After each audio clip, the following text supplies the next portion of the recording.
This report, the TRIP report, really highlights what commuters in this area of the state already know.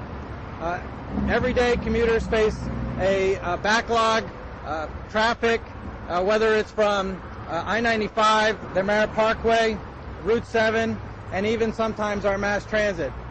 This report gives us a blueprint for what we need to do in the future. It sets out a long-term agenda towards fixing our transportation infrastructure. Literally, our economy is at the crosshairs of whether we do nothing or whether we actually take this report and move it into action.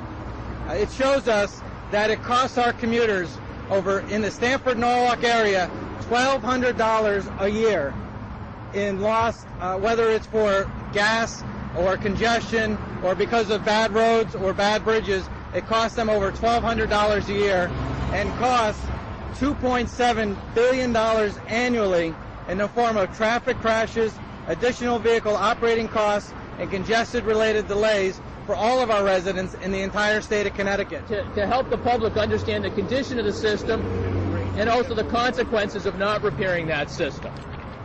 As we pointed out in the report, our overall finding is that Connecticut is falling behind in maintaining its core road, highway, and bridge system, and the consequences of that are that without addressing those, it's going to increase the cost to the public in terms of driving and operating on that system.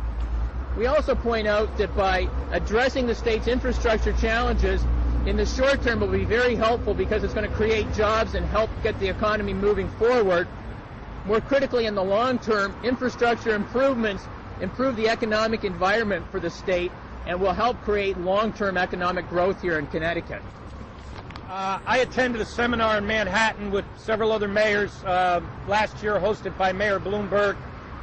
They had a representative from the Association of Civil Engineers across the country, and they did a survey on the country's infrastructure, which included roads, bridges, what we're talking about. The grade that they gave our country was a D. They estimated it would take $1.2 trillion to bring it up to a passing grade.